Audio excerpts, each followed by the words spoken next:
Broadcasting live from the Albay PIO News Center, providing you the most exclusive news update from all over the province. This is 12 o'clock Newsbreak. In the local scene, the Philippine Institute of Volcanology and Seismology confirmed that Mayon Volcano Lahar hazard map is still under review during the fourth quarter full council meeting of the Provincial Disaster Risk Reduction and Management Council. According to Deborah Fernandez, FAVOG's Science Research Specialist 1 and officer in charge of the Mayon Observatory, the agency is currently in the process of verifying the Lahar Hazard Zonation map following their on-site field validation. It was previously reported by Dr. Paul Carson Alanis, FAVOG's Mayon Observatory resident volcanologist, that compared to the 2018 hazard map, more areas are now identified as prone to heavy rainfall-induced lahars. Alanis emphasized the importance of finalizing the hazard zonation map as it will provide critical information for strategic decision-making. This will help local government units to assess the potential dangers posed by lahars and implement appropriate measures to mitigate potential damage. In another story, the provincial government of Albay officially launched this year's 18-day campaign to end violence against women, with the theme United for a Vow-Free Philippines.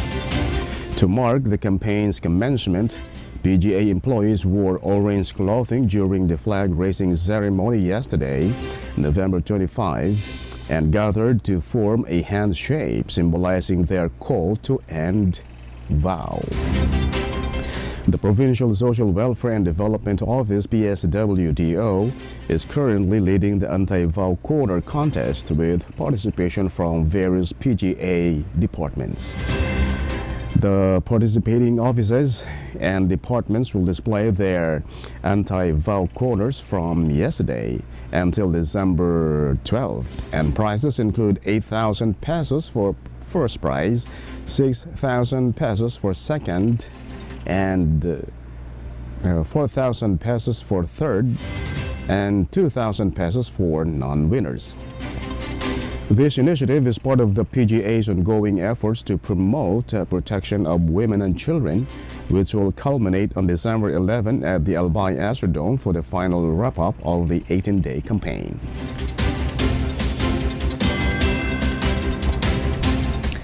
In the national scene, the Department of Justice is set to issue a subpoena against Vice President Sara Duterte over her controversial remarks regarding President Ferdinand Marcos Jr. and other key officials. Department of Justice Undersecretary Jess Hermogenes Andres referred to her as a self-confessed mastermind after she allegedly discussed hiring someone to assassinate top government leaders. Andres stated that the Department of Justice is working with the National Bureau of Investigation to summon Duterte, emphasizing the importance of accountability while respecting her position. This investigation highlights the seriousness of Duterte's statements and their potential threats to the national stability as political tensions escalate in the Philippines. In other story, in a recent address, House Speaker Martin Romualdez confronted Vice President Sara Duterte regarding the alleged misuse of 612.5 million pesos in confidential funds from the Office of the Vice President and the Department of Education.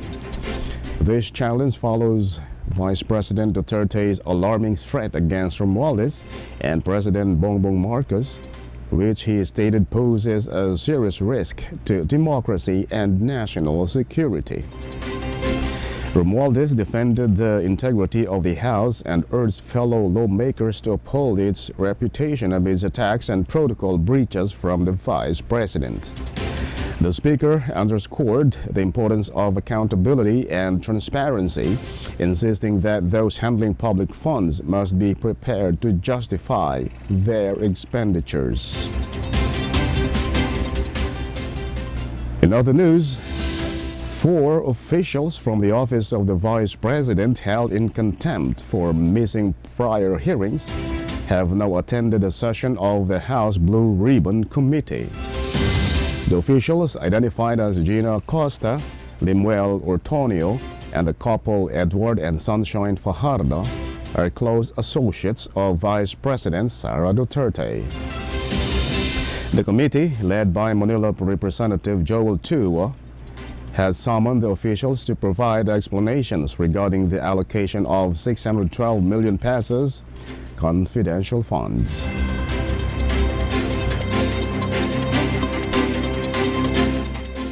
And in the news outside the country, amidst the escalating tensions in Taiwan, Japan, and the United States are preparing a joint military plan that includes missile deployments. According to the Kyoto News Agency, the implementation of this plan is set for next month, wherein the U.S. will establish missile units in the Nansei Islands, situated in the Kagoshima and Okinawa prefectures, as well as in the Philippines.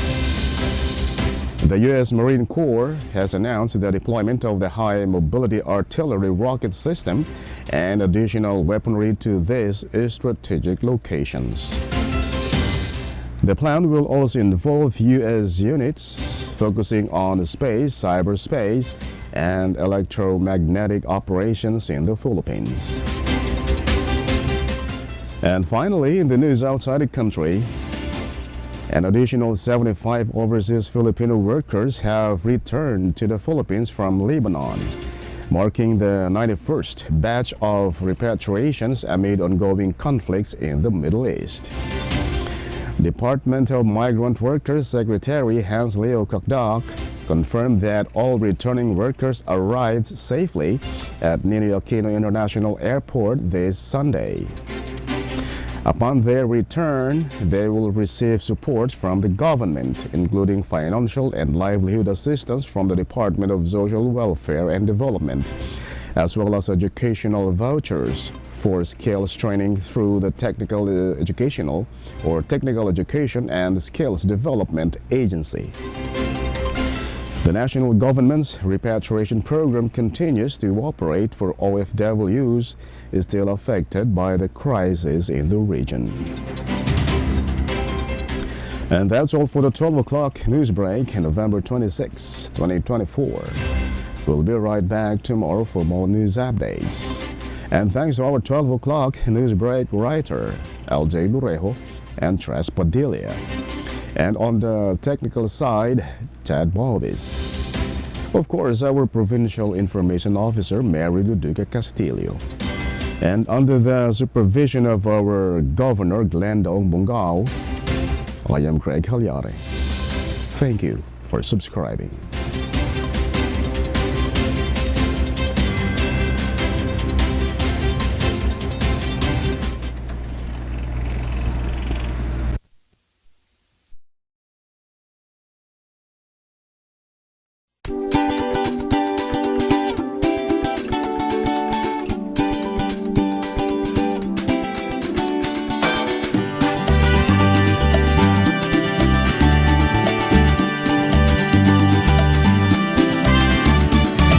Kilos, mga kalalakihan, makisa laban sa karahasan, maging kasama kamatid at kaibigan, labanan ang karahasan sa kababaihan.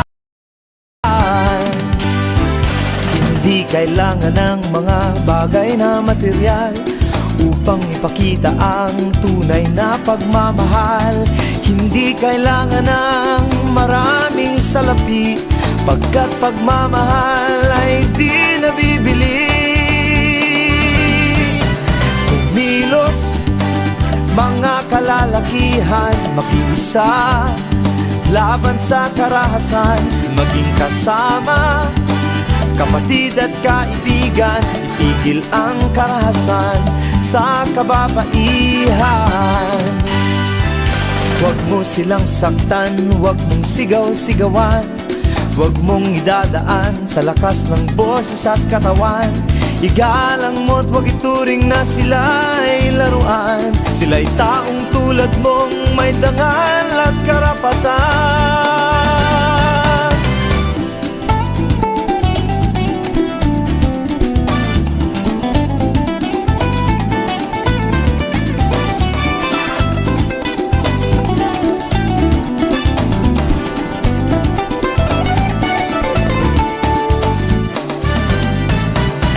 Kumilos, mga kalalakihan, makisa laban sa karahasan, maging kasama kapatid at kaibigan, wakasan ang karahasan sa kababaihan. Kumilos, mga kalalakihan, makisa laban sa karahasan, maging kasama kapatid at kaibigan, wakasan ang karahasan sa kababaihan. Kumilos, mga kalalakihan, makisa laban sa karahasan, maging kasama kapatid at kaibigan, wakasan ang karahasan sa kababaihan. Kumilos, mga kalalakihan, kumilos, mga kalalakihan,